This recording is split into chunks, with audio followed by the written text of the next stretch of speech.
வணக்கம். Small change big difference. ரொம்ப நாளைக்கு அப்புறமா இந்த போஸ்டிங் போடுறேன். நடுவில் கொஞ்சம் சூப்பர் பிஸி ஆகிட்டாங்க. வீட்லேயும் இல்லாமல் ட்ராவல்லாம் பண்ணிட்டு இருந்தேன், அதனால் என்னால் போட முடியல. இப்போ இன்றைக்கி நான் என்ன சொல்லணும்னு நினைக்கிறேன்னா, வீட்டு சமையல் எவ்வளோ முக்கியங்கிறத பற்றி. இப்போ ரீசெண்டாக நாங்கள் ஊருக்கு போயிட்டு வந்தோம். வந்த உடனே பார்த்தீங்கன்னா எல்லாருமே சொல்லிட்டாங்க, அப்போ ஒரு சூப்பர் ரசம், ஒரு சாதாரண ரைஸு, ஒரு சூட்டாப்பெல்லாம் அந்த மாதிரி சாப்பிட்டா போதும் போல் இருக்க, ஹோட்டலில் அதிகமாக சாப்பிட முடியல அப்படின்ட்டு. இப்போ பார்த்தீங்கன்னா என்னோடய ஜென்ரேஷன் பீப்புள் நிறையாவே வீட்டு குக்கிங் தான் பண்ணிகிட்ருக்கோம். எப்போவுமே நாங்கள்லாம் ஹஸ்பண்டும் ஹெல்ப் பண்ணுவார், அவருக்கு தெரிஞ்சால் சமைக்கலாம், தெரியலன்னா நம்ம சமைக்கிறோம். இந்த விட்டு கொடுக்குறத எப்போவுமே இருக்கும். யாராவது ஏதாவது ஒரு ஒர்க் எடுத்து பண்ணுவாங்க. நிறையா பேர் வீட்டில் இருக்கோன்னா ஒரு டீம் குக்கிங்காக பண்ணலாம். 2 பேர் 3 பேர் 4 பேர்னால் ஒத்தரே பண்ணிட்டு போயிடலாம், ரைட்? எப்போவுமே அட்ஜஸ்ட்மெண்ட் இருக்கும் லைஃப்பில். அண்ட் எல்லோரும் சேர்ந்து வீட்லேயே தான் சமைப்போம். இப்போ வாரம் ஃபுல்லாக வீட்டில் சமைச்சிட்டு சாட்டர்டே சண்டேயும் வீட்லேயே செய்கிறோம். ஆனால் ஒரு வேளை வேணால் வெளியில் வாங்குவாங்க. அது கொஞ்சம் லேட்டராக எங்களோட லைஃப்லேயே நான் ஒரு 1990லேருந்து சமைச்சிட்ருக்கேன். ஆனால் நடுவில் கொஞ்சம் ஏஜ் ஆக நம்ம கொஞ்சம் என்னைக்காவது ஒரு நாள் ஒரு வேளை வெளியிலேருந்து வாங்குவோம். அன்றைக்கி நம்மளோட பெட்ரூம் பெட்ஷீட்ஸ் கிளீனிங், பாத்ரூம் எல்லாம் ஸ்க்ரப் பண்ணுறது, அந்த மாதிரி வேறு டைப் ஆஃப் ஒர்க் நிறையா இருக்கும்போது வீக்கெண்டில் அப்போ அது கூட ஏதாவது ஹோம் ஃபுட் அவைலபிள்னால் வாங்கிக்கலாமே, சாப்பாடு எடுக்கலாமே, இப்படிலாம் தான் நினைப்போம். அடிக்கடி வெளியில் சாப்பிட்றதுனால நமக்கு கண்டிப்பாக ஆயில் இன்டேக் அதிகமாகும். ரெண்டாவது ஒரு திருப்திங்கிறது எவ்வளோ கிடைக்கும்னு எனக்கு தெரியல. இப்போ நம்ம வீட்டில் தோசை செஞ்சு சாப்பிட்டோம்னா 4 தோசை கூட சாப்பிடலாம். வெளியில் போய் சாப்பிட்டா ஒன்று தான் சாப்பிட முடியும், கரெக்ட்? இதுலேருந்தே அப்போ உங்களுக்கு டிஃப்ரென்ஸ் தெரியுதுல்ல, காசு எவ்வளோ செலவாகுதுன்னு. ஐயோ இவங்கெல்லாம் நிறையா இந்த பிஸ்னஸ் ஆரம்பிச்சிட்டாங்களே, வந்து டெலிவர் பண்ணுறதெல்லாம் நின்று போயிடுமே நினைக்காதீங்க. நான் ஏதோ ஒரு 10 நாளைக்கு ஒரு வாட்டியோ இல்லை மாதத்துக்கு ஒரு வாட்டியோ நான் வாங்குறேன், நீங்கள் ஒரு மாதத்துக்கு ஒரு வாட்டி. அந்த மாதிரி நம்ம நாட்டில் நிறையா ஜனங்க இருக்காங்க. ஆளுக்கு ஒரு வாட்டி மாதத்தில் வாங்கினாலே அவங்களுக்கெல்லாம் டெலிவரி அண்ட் அவங்க பிஸ்னஸ்லாம் இருக்கும், ஒன்றும் நின்று போயிடாது. ஓகே, நம்ம யாரையும் ஹர்ட் பண்ணிட போகிறதில்ல, ரைட்? கண்டிப்பாக வீட்டில் சமையல் செஞ்சு சாப்பிடும் போது தான் சேவிங்ஸ் நிறையா கிடைக்குதுங்க. வெளியில் போய் நீங்கள் வாங்கி சாப்பிட்டீங்கனாலே சேவிங்ஸ் நிறையா கம்மியாகிடுது. இப்போ நானே என்னெல்லாம் சேவ் பண்ணலாம்னு ஒரு போஸ்டிங் போட்டேங்க. அதுக்கப்புறம் ஒரு ட்ரைனிங் ப்ரோக்ராமில் நிறையா விமன் என்ன சொல்கிறாங்க, எங்களால் சேவ் பண்ணவே முடியல, நல்லா தானே ஏர்ன் பண்ணுறோம், நிறையா தானே ஏர்ன் பண்ணுறோம். அப்போ நான் அவங்கக்கிட்ட பேசினேன். பேசும்போது தான் தெரியுது அவங்களோட மேக்ஸிமம் பணம் இதுலெல்லாமே போயிடுதுன்ட்டு. அப்புறம் நான் அவங்கக்கிட்ட சொன்னேன், அதை தான் உங்ககிட்ட ஷேர் பண்ணிக்கிறேன். அப்படி ரொம்ப சூப்பர் பிஸி நீங்கள், உங்களால் வீட்டில் நாங்கள் என்னன்னாலும் வீட்டில் தாங்க செஞ்சு சாப்பிட்ணுன்னு நினைப்போம். அது ரொம்ப ஒரு நல்ல விஷயமா நாங்கள் எக்ஸ்பீரியன்ஸில் வேகமாகவும் பண்ணிட்டோம். ஒன்றும் டிஃபிகல்ட்டாகவே தெரியாது. இப்போ நான் அவங்கக்கிட்ட என்ன சொன்னேன்னா, நாங்கள் சாம்பார், ரசம், கூட்டு, பொரியல், மார்னிங் நான் ஒரு பிரேக்ஃபாஸ்ட் கண்டிப்பாக நல்ல பிரேக்ஃபாஸ்ட்டாக ஒரு ஃபில்டர் காஃபி அண்ட் பிரேக்ஃபாஸ்ட் கொடுத்துருவேன் என் ஃபேமிலிக்கு. அதுக்கப்புறமா டிஃபனையும் ரெடி பண்ணிடுவேன். அன்றைக்கி ட்ரைனிங் ப்ரோக்ராம் நான் எடுக்க போகிறேன்னா கார்ப்பரேட் ட்ரைனிங், லஞ்ச் ப்ரிப்பேர் பண்ணி ஹாட் பேக்ஸில் போட்டு எல்லாம் அவங்களுக்கு கண்டிப்பாக வச்சுருவேன். ட்ரைனிங் முடிச்சுட்டு வந்துட்டு டின்னர் குக் பண்ணுவேன். ஏதாவது எனக்கு ஹெல்ப் தேவைப்பட்டால் சாமான் வாங்குறது, முன்னாடியே பிளான் பண்ணுறது, இது ரொம்ப முக்கியம் குக்கிங்க்கு. பிளானிங், ஆர்கனைசிங், இம்ப்ளிமெண்டேஷன், எக்ஸிக்யூஷன் எல்லாமே கார்ப்பரேட் ஆக்டிவிட்டீஸ் ஒரு கிச்சனுக்கும் கண்டிப்பாக தேவை. வீக்கெண்ட்ஸில் அந்த வாரத்தோட குக்கிங் என்னன்னு பிளான் பண்ணி அதுக்கு உண்டான வெஜிடபிள்ஸ் பர்ச்சேஸ் பண்ணி வைங்க. ஒரு 5 டேஸ்க்கு, ரொம்ப பழசாலாம் யூஸ் பண்ண வேணாம். ஒரு 5 டேஸ்க்கு ஆனியன் கார்லிக் மாதிரி இருக்கிறத மார்னிங் கட் பண்ணிக்கோங்க, ரொம்ப டைம் ஆகிடாது. நம்ம என்ன 10 பேர் கூட்டு குடும்பமாக இருக்கோம், மிஞ்சி பண்ண 4-5 பேர் இருக்கோம். கட் பண்ண போகிறது எவ்வளோ, ரொம்ப கொஞ்சம். மிச்ச வெஜிடபிள்ஸை கொஞ்சம் கஷ்டமாக தான் இருக்கும், ஆனாலும் ஒரு மோட்டிவேஷனோட என் ஃபேமிலிக்காக செய்கிறேன்னு முன்னாடி நாள் நைட்டே டிவி பார்க்கும்போது நல்லா தரையில் உட்காந்து கட்டிங் போர்டை வச்சு கட் பண்ணுங்கள், காலுக்கும் நல்லது. இப்போ நம்ம கட்டிங்கும் நின்று செய்யும்போது தான் கால் வலி வருது. நான் பார்த்துட்டேன், எனக்கே கூட இந்த ஏஜில் தான் அதெல்லாம் ஸ்டார்ட் ஆகுது. அந்த 50 தாண்டின அப்புறமா 55 தாண்டின அப்புறமா தான் ஸ்டார்ட் ஆகுது. அது வரைக்கும் எல்லாம் நின்னே கூட பண்ணிட்டோம். அந்த காலத்தில் பார்த்தீங்கன்னா உட்காந்து குமுட்டி அடிக்கலாம் சமைப்பாங்க. அவங்க அந்த விமன்லாம் கால் வீக்கம் அதெல்லாம் வந்திருக்காது. அவங்களுக்கு கால் பெயின், நரம்பு வலி, இழுத்துக்கிச்சு, பிரேக்கோசஸ் அதெல்லாம் சொல்ல மாட்டாங்க. ஸோ வெஜிடபிள்ஸ் நீங்கள் உட்காந்து கட் பண்ணிட்டீங்கன்னாவே குக்கிங் ரொம்ப ஈஸியாகிடும். முன்னாடி நாள் பிளான் பண்ணி கட் பண்ணி லேட் நைட் கட் பண்ணி வச்சா என்னங்க பண்ண, நியூட்ரிஷன் போயிடும், அது இதுன்னு திங்க் பண்ணலாம். பட் இப்போ வெண்டைக்காய்னா மார்னிங்கே நம்ம வெண்டைக்காய் காய் பண்ணிடணும். இப்போ நான் மிக்சட் வெஜிடபிள் எல்லா காயும் போட்டுட்டு மசாலா போடாமல் ஒரு சாதாரண ஒரு வெஜிடபிள் பண்ணுறேன். எப்போவுமே நான் நிறையா வெஜிடபிள்ஸ் ஆட் பண்ணி தான் குக் பண்ணேன். எனக்கு அது ரொம்ப பிடிக்கும். கொடுக்கறதுக்கும் சர்வ் பண்ணுறதுக்கும் எனக்கு அது ரொம்ப பிடிக்கும். அதனால் ஸோ அந்த மாதிரி இருக்கும்போது முன்னாடி நாள் நைட்டே நம்ம கட் பண்ணி வச்சுட்டு மறுநாளைக்கு ஆனியன், கார்லிக், ஜிஞ்சர் அதெல்லாம் அப்போதைக்கு கட் பண்ணி போட்டு பண்ணிக்கலாம். இது வந்து இது சேவ் டைம், நிற்கிற டைமும் கம்மியாகும். வேறு ஏதாவது உங்களுக்கு ஒரு பாஸ்வேர்ட் பசில் போடணுன்னா கூட நீங்கள் வெஜிடபிள்ஸ் கட் பண்ணும்போதே போட்டுக்கலாம். குக்கிங்க்கு இன்பிட்வீன் மியூசிக் போட்டுட்டு குக் பண்ணலாம், எனக்கு அது ரொம்ப பிடிக்கும். சுவாமி சாங்ஸ் ஸ்லோகம்ஸ் எல்லாம் போட்டுட்டு குக் பண்ணுவேன். இல்லை ஒரு நல்ல ஒரு ஏஆர் ரஹ்மானோட சாங்கோட நீங்கள் குக் பண்ணி பாருங்களேன், அது ஒரு ப்ளஷரபிள் ஜாபாகவே உங்களுக்கு மாறிடும். உங்களுக்கு பிடிச்சதை செஞ்சுக்கிட்டே குக் பண்ணிங்கன்னா செய்யக்கூடிய விஷயமாக இருந்தால். இன்பிட்வீன் போயிட்டு நீங்கள் ஒரு வாஷிங் மிஷின் போடுறது, ஒரு வீட்டை க்ளீன் பண்ணுறது, ப்ளூம் ஸ்டிக் எடுத்து அந்த மாதிரியெல்லாம் மூவ்மெண்ட் கொடுத்தீங்கன்னா நின்றுட்டே இருக்க மாட்டீங்க மேடையிலே. அதுவும் ரொம்ப நல்லது எல்லாருக்குமே. மென் வேணாலும் ஹஸ்பண்ட்ஸ் வேணாலும் குக் பண்ணுங்கள், ஒய்ஃப் வேணாலும் குக் பண்ணுங்கள், எப்படி வேணாலும் குக் பண்ணுங்கள். பட் வீட்லேயே செய்கிறது ரொம்ப நல்ல விஷயம். இப்போ வந்து சில கொஞ்சம் எக்ஸ்ட்ரா பிளானிங் இருந்ததுன்னா கெஸ்ட்லாம் வரும்போது கூட நீங்கள் மேனேஜ் பண்ணிடலாம். யூஸ்வலாக வந்து நம்ம ஒரு ஃபில்டர் காஃபி போடுறோம்னு வைங்களேன், ஒரே ஒரு ஃபில்டரில் நான் ஒரு அடிஷ்னல் ஃபில்டர் வச்சுருக்கேன். ஸோ கெஸ்ட் வர போகிறாங்க அப்படின்னா முன்னாடி நாளே அந்த ஃபில்டரையும் வாஷ் பண்ணி எடுத்து வச்சுடுவேன். 2 ஃபில்டர்லையுமே காஃபி போடுவேன். அப்போ டிகாஷன் இறக்கிடுவேன். அப்போ என்ன ஆகும், நமக்கு வந்து கரெக்டாக இருக்கும், மேனேஜபிளாக ஆகிடும். அதே மாதிரி 2 கல் வச்சுருக்கேன். ஒரு கல் மூடியே நியூஸ் பேப்பர் போட்டு மூடி எண்ணெய் தடவி வச்சுருந்துருக்காங்க, அதை வந்து எடுக்க மாட்டேன். யாராவது வராங்கன்னா 2 கல் போட்டுருவேன் அதுக்குள்ள. அப்புறம் 2 பக்கமும் தோசை பார்க்கும்போது ஃபாஸ்ட்டாக முடிஞ்சிடும். ரைட். கொஞ்சம் மாவு பார்த்திங்கன்னா நான் வந்து அடைக்கு ஊற போட்டிருக்கேன். இன்றைக்கி எனக்கு ஒரு ஃப்ரீ டே கிடச்சிருக்கு, அதனால் இன்றைக்கி தான், ஆல்தோ இட்ஸ் அ தேர்ஸ்டே, இன்றைக்கி நான் அதெல்லாம் பண்ணிகிட்ருக்கேன். அதே மாதிரி இட்லி தோசை 2த்துக்குமே ஊற போட்டுட்டேன், அரைச்சி வச்சுருவேன். இப்போ என்னோடய மதர்லாம் பார்த்திங்கன்னா ஃப்ரெஷ்ஷாக அரைப்பாங்க, அது என்னால் முடியல. அதனால் என்ன பண்ணுவேன், அரைச்சி ஃப்ரிட்ஜில் வச்சுடுவேன். வேணுங்கும் போதே எடுத்துக்குவேன், மிக்ஸ் பண்ணிவிட்டு யூஸ் பண்ணிப்பேன். இந்த மாவு இன்றைக்கி தேர்ஸ்டே அரைச்சிட்டேன்னா ஃப்ரைடே, நாளைக்கு மார்னிங் இட்லி, அது மாதிரி ஃப்ரைடே, சாட்டர்டே, சண்டே, ஒரு மண்டே நைட் வரைக்கும் யூஸ் பண்ணிக்கலாம். இன்பிட்வீன் நான் வேறு ஏதாவது வெஜிடபிள் உப்புமா அதெல்லாம் பண்ணுவேன். ஸோ இந்த மாவு இட் வில் பி வெயிட்டிங். சரிங்களா? ஸோ இந்த மாதிரி பண்ணும்போது ஒரு ஃபேமிலி ஆஃப் 5 குக் பண்ணுறேன்னு வச்சுக்கோங்க, இந்த அளவு ஊற போட்டு. ஸோ இந்த மாதிரி பண்ணும்போது நமக்கு வந்து நிறைய சேவ் ஆகுங்க கண்டிப்பாக. ஏன்னா நீங்கள் சாப்பிட்றது ஹெல்த்தி ஃபுட்டு, எக்ஸஸ் ஆயில். இன்னொன்று நீங்கள் ஒரு பிஸ்னஸ் பண்ணுறீங்க, ஃபுட் பிஸ்னஸ் பண்ணுறீங்கன்னா தாளிக்கிறதுக்கெலாம் எந்த எண்ணெயை யூஸ் பண்ணுவீங்க? அப்பெல்லாம் பிடிச்ச எண்ணெயை தூக்கி கூட்டிகிட்டே இருப்பீங்களா? இல்லை ஏதாவது வறுத்த ஆயிலெல்லாம் என்ன பண்ணுவீங்க? ஸோ கண்டிப்பாக அதை யூஸ் பண்ணி தான் ஆகணும். நம்ம வந்து வீட்டில் குக் பண்ணும்போது செகண்டரி ஆயில் யூஸ் பண்ணாமல் குக் பண்ண முடியல, அது ஒரு ரொம்ப பெரிய விஷயம். நாக்கு பாருங்கள் சாஃப்டாக தின்னாக இருக்கும். வெளியில் ஒரு 4 நாள் சாப்பிட்டு பாருங்கள், நாக்கு கொஞ்சம் லேசாக எனக்குலாம் அந்த ஃபீலிங் உடனே வந்துடும். ஒரு வேளை அந்த மாதிரியே பழகிட்டதுனாலையான்னு தெரியல, தடிச்சா மாதிரி ஒரு ஃபீலிங் வந்துடும். Right. It is a reflection of our intestine and internal organs. வீட்லேயே இந்த மாதிரி சமைச்சு சாப்பிட்டுட்டே இருக்கிறவங்களுக்கு எந்த நோயுமே வராதா அப்படின்னா, வெளியில் மழையிலலாம் காற்றுலலாம் போயிட்டு வந்தால் சளி பிடிக்கலாம். எல்லாருக்கும் ஃப்ளூ இருக்கும்போது நமக்கும் ஃப்ளூ வரலாம். ஸோ இது வந்து ஒரு விதாண்டாவாதம் தான்.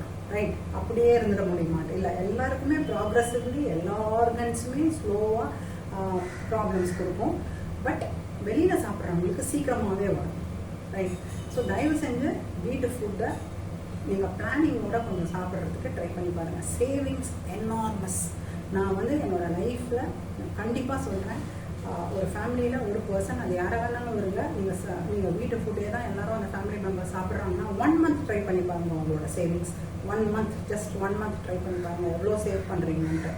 அதை நீங்கள் இன்வெஸ்ட் பண்ணணும். ஸோ நான் வந்து இந்த லேடிஸ்ட்டை சாரி நடுவில் கொஞ்சம் டைக்ரஸ் ஆகிட்டேன். விமன் கிட்ட பேசிகிட்டு இருக்கும்போது அவங்க சொன்னாங்க, எங்களுக்கு ரொம்ப டிஃபிகல்ட்டாக இருக்குது, என் ஹஸ்பண்டும் ஹெல்ப் பண்ண மாட்டேங்கிறாரு, வெளி வேலையெல்லாம் அவர் பார்த்துக்குவார், பாத்ரூம்ஸ் கூட க்ளீன் பண்ணிட்டுறாரு, ஆனால் எனக்கு வந்து குக்கிங் வந்து எனக்கு டக்குன்னு வரல. ஒரு லேடி சொன்னாங்க, நான் ப்ரெட்டை கூட தீச்சிடுவேன் அப்படின்னு சிரிச்சாங்க. நான் அவங்கள ரொம்ப பொலைட்டாக அவங்கள சொன்னேன், இந்த மாதிரி இதை ஒரு பெருமையான விஷயமா சொல்லாதீங்க, எனக்கு மேக்ஸ் வரலன்னு நிறையா பேர் சொல்லுவாங்க. அதை ரொம்ப பெருமையாக சொல்லுவாங்க கணக்கு வரலாங்கிறது. அதே மாதிரி எனக்கு ப்ரெட்டு தீச்சிட்டாங்கிறது இதெல்லாம் என்னங்க, இதெல்லாம் ஒரு சந்தோஷப்பட்டு பெருமைப்பட வேண்டிய விஷயமா? இல்லை, அந்த ப்ரெட்டை தீக்காமல் எப்படி பண்ணுறதுன்னு பார்க்கலாங்க. இன்னொன்று சொல்கிறாங்க, ப்ரெட்டெல்லாம் எங்கள் வீட்டில் அந்த காலத்தில் இருந்ததுன்னா வீட்டில் யாருக்கோ ஜுரம்னு அர்த்தம். ஹூஸ் ஹேவிங் ஃபீவர் அப்படின்னு கேட்போம். ப்ரெட்டை நாங்கள் அப்போ தான் கண்ணாலேயே பார்ப்போம். இன்றைக்கி சட்டமேனிக்கு எல்லாரும் ப்ரெட்லேயே வாழ்க்கையை ஓட்டிகிட்டு இருக்காங்க, புரியவே இல்லை எங்களுக்கு. ஓகே. ஸோ நம்ம பார்த்தீங்கன்னா வெயில் அதிகமாக இருக்கிற இடத்துல வந்து கூழு கஞ்சி தான் நம்ம முன்னோர்கள் குடித்தாங்க. அது கான்ஸ்டிபேட்டிங் ஐட்டம்ஸ் எல்லாம் கொஞ்சம் அவாய்ட் பண்ணுவாங்க, மைதா பிரெட் அதெல்லாம் அவாய்ட் பண்ணுவாங்க. ரைட். இப்போ வந்து அப்படி சொல்ல போக எல்லாம் வீட்டு பிரெட்டை கொண்டு வந்துட்டாங்க. வீட்லேயே பரோட்டா வீட்லேயே இதே செல் பண்ண ஆரம்பிக்கிறாங்க. சூப்பர் மார்க்கெட்ஸ்லேயே இருக்குது. சூப்பர் மார்க்கெட்டில் அந்த பேக்கெட்டை வாங்கி கட் பண்ணி ஓப்பன் பண்ணி போட்டுட்டு தொட்டுக்கிறதுக்கும் எதையாவது அது மாதிரியே கட் பண்ணி வாங்கினா அப்புறம் இதுக்கு கிச்சனே தேவை, கிச்சன்லெஸ் ஹோம்ஸ் அப்படின்னு மாறிக்கிட்டு வருது. நோ கிச்சன் அப்படின்னு அந்த கான்செப்டும் இந்தியாவுக்கு வந்துருமோன்னு ரொம்ப பயமாக இருக்குது. ரைட். ஸோ இப்போ வந்து நீங்கள் அவசரமாக குக் பண்ணோன்னா ஒரு சின்ன குக்கர் இருக்குல்ல, இந்த மாதிரி எடுத்துக்கோங்க. இந்த மாதிரி குக்கர்லேயே அவசரமாக செய்யணும்னா உங்களுக்கு டைமே இல்லை, I bring back home work, எனக்கு ஒர்க் லைஃப் பேலன்ஸே இல்லைங்கிறவங்களுக்கு சொல்கிறேன். அட்லீஸ்ட் சாதம் நல்லா வாஷ் பண்ணி, பருப்பு நல்லா வாஷ் பண்ணி, என்ன வெஜிடபிள்ஸ் நீங்கள் சாப்பிடணும் அன்றைக்கின்னு நினைக்கிறீங்களோ அதை கொஞ்சம் சின்ன பீசஸாக கட் பண்ணி இந்த ரைஸ் குக்கர்லேயே உள்ளே போட்டு 1க்கு 3 தண்ணி ஆட் பண்ணிவிட்டு கொஞ்சம் சால்ட்டு, கொஞ்சம் அதுக்குள்ளேயே அந்த பொடிகள் என்ன வேணுமோ போட்டு மூடி அப்படியாவது ஒரு சாதத்தை கலவி சாப்பிடுங்க. சைடில் ஒரு அப்ளாக்கை ஆயிலில் நீங்கள் என்னைக்காவது ஃப்ரை பண்ணிக்கலாம், மிச்ச நாளைக்கு ஜஸ்ட் வாட்டிட்டு கூட எடுத்துக்கலாம்.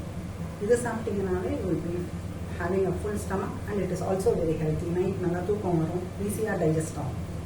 ரைட், உங்களுக்கு இது பாக்ஸில் எடுத்துகிட்டு போகணுன்னா வெரைட்டி ரைஸஸ் பண்ணி எடுத்துகிட்டு போகலாம். இல்லை ஃபுல் மீல்ஸ் தான் வேணும்னா கொஞ்சம் வழியாக இருந்து அது பண்ணணும். என்ன பிரச்சனைனா மெயினாக அங்கே தான் வரேன் நான், ப்ரெசன்ட் பீப்புள் பார்க்கும்போது யாருமே வந்து சீக்கிரம் எழுந்துக்க மாட்டேன்றாங்க. இதை வந்து நானாக சொல்லலை, நான் வந்து என்னோட ட்ரைனிங்கில் நான் எல்லாருமே கேட்பேன், எத்தனை மணிக்கு எழுந்துக்கிறீங்க? எல்லாருமே சொல்லுவாங்க அப்படியே எழுந்திருந்து இப்போ வந்து 8 மணிக்கு ஆஃபீஸில் இருக்கணும்னா பேக் ட்ராக் பண்ணி அப்படியே எழுந்து அப்படியே குளிச்சு ட்ரெஸ் பண்ணிக்கிட்டு அப்படியே போகிறது. அந்த மாதிரியெல்லாம் இருந்தால் சமைக்க முடியாது. ஒரு 1 hour அதுக்குன்னு வச்சுக்கணும், or at least ½ an hour depending on which how much you have planned and what you want to do. அவ்வளோதாங்க, தட்ஸ் ஆல். இதை பண்ணுறதுனால 1 month ட்ரை பண்ணுங்கள். இந்த இதில் கமெண்ட் போடுங்க ப்ளீஸ், எல்லாருக்கும் என்கரேஜிங்காக இருக்கும். இந்த வீடியோ பார்க்குறீங்க இல்லையா, இங்கே கமெண்ட் போடுங்க. 1 monthல உங்களோட extra savings because of this. ஏன்னா நிறைய பேர் விதாண்டவாதம் பண்ணாங்க என்கிட்ட, நம்ம வந்து இது யூஸ் பண்ணுறோமே, சிலிண்டர் யூஸ் பண்ணுறோமே, நீங்கள் இண்டக்ஷன் யூஸ் பண்ணும்போது கரண்ட்டு செலவாகலையா, சாமான்லாம் வாங்கி தானே சமைக்கிறோம், அதுக்கு செலவாகலையா, இப்போ தான் விலைவாசியெல்லாம் ஜாஸ்தியாக இருக்குது, அதுக்கு ஆர்டர் பண்ணால் அப்படியே அது நீங்கள் என்ன வேணால் கணக்கு போட்டு பாருங்கள். 1 மாதம் வெளியில் வாங்கி சாப்பிட்றதுக்கும் 1 மாதம் வீட்டில் சாப்பிட்றதுக்கும் டிஃப்ரென்ஸ் எவ்வளோன்னு பாருங்கள். உங்கள் ஹெல்த் இம்ப்ரூவ்மெண்ட்டையும் பாருங்கள். ரைட், நிறைய பேருக்கு அசிடிட்டி வந்துடுது, அதெல்லாம் வராது. ஸோ அது பாருங்கள். ஜீரகம், மிளகு, பெருங்காயம் இதெல்லாம் வந்து ஹோமம், எதில் எது சேர்க்கலாமோ அதுக்கு தகுந்த மாதிரி இந்த மாதிரி ஐட்டம்ஸ், பூண்டு, இஞ்சி இதெல்லாம் நம்ம வீட்டில், கொத்தமல்லி, புதினா இதெல்லாம் சாப்பிட்றோம். பார்த்து வாங்கி வாஷ் பண்ணி போட்டு சாப்பிட்றோம். அதை மாதிரி ஃபாலோ பண்ணும்போது கண்டிப்பாக உடம்பு ஹெல்த்தியாக தான் இருக்கும். எங்களோட ஜென்ரேஷன் இன்னமும் இந்த மாதிரி ஒரு தெம்பாக ஓடுறோம் செஞ்சுக்கிட்டே இருக்கோம்னா அது எப்படி, எதனால நினைக்கிறீங்க? மனசில் ஒரு உற்சாகம் எப்போ நம்ம வந்து அந்த பேஷனோடு செய்ய ஆரம்பிக்கும் போது ஒரு உற்சாகமும் ஆட்டோமேட்டிக்காக வரும். அதெல்லாம் நம்ம வந்து ப்ராக்டிஸில் தான் கொண்டு வந்துக்கணும். ரைட், அந்த செலவு எவ்வளோன்னு கொஞ்சம் பார்த்து எனக்கு சொல்லுங்களேன், நானும் தெரிஞ்சுக்கிறேன் உங்களுக்கு நிஜமாவே மிச்சமாகதா இல்லையான்ட்டு. நீங்கள் பேச்சுலர் ஸ்பின்ஸ்டராக இருந்தீங்கன்னா, நாங்களாம் அந்த காலத்துலேருந்து நாங்கள் வந்து என்னென்னவோ டூல்ஸ் இல்லாமல் சமைச்சிருக்கோம். இப்போ ரீசெண்டாக நான் அந்த குரோமா போயிருந்தேன், பார்த்தா அவங்க வந்து பேச்சுலருக்குன்னே அடுப்பு, அதாவது இது பேச்சுலர் கல்யாணம் ஆகாதவங்க அடுப்புன்னு ஒன்று வச்சு வித்துட்டு இருக்காங்க. எல்லாத்தையும் நீங்கள் ப்ரீசெட் பண்ணிடலாம். அந்த மாதிரியான டூல்ஸ் எல்லாம் இன்றைக்கி அவைலபிளாக இருக்குது. ஸோ இவ்வளோ டூல்ஸ், குமுட்டி அடுப்பு இல்லை, விறகு அடுப்பு இல்லை, கேஸ் ஸ்டவ் கிடையாது, இண்டக்ஷன் கூட இல்லை, அப்படியே plug it on, put the timing, go to your work, come back, your food is ready அப்படின்றாங்க. இதுக்கு மேலே என்ன டூல் வேணுங்க? இந்த மாதிரி டூல்ஸ் எல்லாம் இருக்குது. எல்லாம் வச்சுக்கிட்டு நீங்களே ஜம்முன்னு சமைச்ச டேஸ்டியாக நல்லா சாப்பிட்டுருக்கலாம். ரைட், பணமும் மிச்சமாகும், அதை நீங்கள் சேவ் பண்ணிக்கலாம். கொஞ்சம் முன்னாடி எழுந்திருக்கணும். நான் வந்து எல்லாருக்கிட்டையும் பேசினதில் தெரிஞ்சுக்கிட்ட விஷயங்கள், 1 சோம்பேறித்தனம், லேசினஸ் மெயினாக. 2 எழுந்துக்கிறது பயங்கர டிலே. இவ்வளோ டிலேடாக எழுந்திருந்தா கஷ்டம். நான் கிளம்பி போயிட்டே இருக்கேன், அது கொண்டு தான் எழுந்துக்கிறேங்கிற அந்த ஒரு ஆட்டிடியூட். ரைட், 3வது அந்த ஹெல்த் கான்ஷியஸ்னஸ் கம்மியாக இருக்குது, அது இருக்கணும். இப்போ வந்து ஸ்வீட்ஸ் எல்லாம் நிறைய அவாய்ட் பண்ண ஆரம்பிச்சிட்டாங்க தமிழ்நாடுல. எஸ்பெஷலி தீபாவளி அப்போ பார்த்தேன் சீப்பட்டுட்டு இருந்தது சூப்பர் மார்க்கெட்லாம். 1 வாங்கினா 1 ஃப்ரீன்னு 2-3 பிராண்ட் போட்டிருந்தோம். அப்போ கூட யாருமே வாங்கலை, அந்த அளவுக்கு கான்ஷியஸ் ஆகிட்டோம். இந்த அளவுக்கு மோசமாகின அப்புறம் தான் நான் வந்து ஆயில் பற்றியும் திங்க் பண்ணுவேன், வெளி ஃபுட் பற்றி திங்க் பண்ணுவேன். நம்ம ஏன் இருக்கணும், முன்னாடியே இதை பற்றி திங்க் பண்ணோம். சேனல்ஸ் நிறையா இருக்குது. ஸோ இது 3 விஷயங்கள். 4வது, நான் ஒருத்தருக்கு சமைக்கிறேனே, இந்த ஒருத்தருக்கு சமைக்கும் போது எனக்கு அது வேஸ்ட்டுன்னு சில விமன் சொல்லிட்டு இருந்தாங்க. இல்லை, அவங்களுக்கும் அதுக்கு தான் நான் ஐடியாஸ் கொடுத்துருக்கேன், நீங்கள் 1 pot குக்கிங்காக பண்ணிவிடுங்கன்ட்டு. 5வது, சில விமன் சொல்கிறாங்க பெரிய ஃபேமிலி ஆனால் மற்றவங்க ஹெல்ப் பண்ண மாட்டாங்கன்ட்டு. Please sit down and talk to them. இல்லை, நீங்கள் ஒரு ஐட்டம் ப்ளஸ் ஒரு சைட் டிஷ் மட்டும் பண்ணுங்கள். ஃபுல்லாக இப்போ நான் எல்லாம் பண்ணுறேன், அந்த மாதிரி பண்ணணும். ஒரு ஐட்டம் ஒரு சைட் டிஷ் பண்ணுங்கள். ஏன்னு கேள்வி கேட்க ஆரம்பித்தா சொல்லுங்கள், எனக்கும் நானும் வேலை பார்க்குறேன்னு.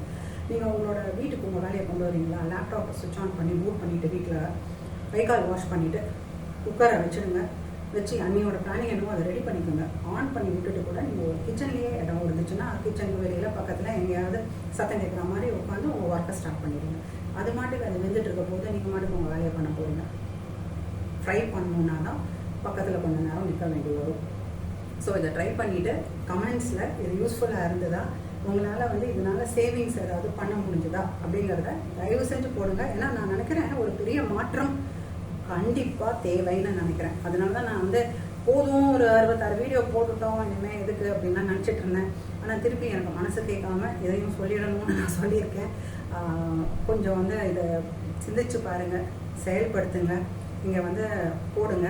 பிளானிங், ஆர்கனைசிங், இம்ப்ளிமெண்டேஷன் எல்லாமே வந்து ஒரு கிச்சனில் இருக்குன்னு ஏற்கனவே நான் போஸ்ட் பண்ணியிருக்கேன். Procurement, storage, cleanliness, hygiene, everything is there inside a kitchen. Any corporate idea you're talking about is there. Crisis management, everything is there here. And hospitality, taking care of different customers and clients, marketing, எது இல்லை சொல்லுங்கள், sales எல்லாமே இருக்குது கிச்சனில். இதை நான் already post பண்ணியிருக்கேன். முடிஞ்சால் அதையும் போய் ஒரு ரீவிசிட் பண்ணி பாருங்கள். அண்ட் இந்த சேமிப்பை பற்றி இதில் சொல்லுங்கள். ரொம்ப தேங்க்ஸ். இந்த சின்ன மாற்றம் உங்களுக்கு ரொம்ப பெரிய லாபம் கொடுக்கும். இப்போ நான் வந்து நிறையா ட்ராவல் பண்ணுறேன், நிறையா என்னால் செலவு பண்ண முடியுது, எல்லா இடத்துலையும் போய் ரிசார்ட்லாம் தங்க முடியுதுன்னா நானும் என்னோடய வீட்டுக்காரரும் முன்னாடிலேருந்து யங் ஏஜ்லேருந்து இந்த மாதிரி இருந்ததுனால தான் அது முடியுது. இல்லைன்னா கஷ்டம். Later on you won't have any money, any support system. Please think about it. Thank you so much.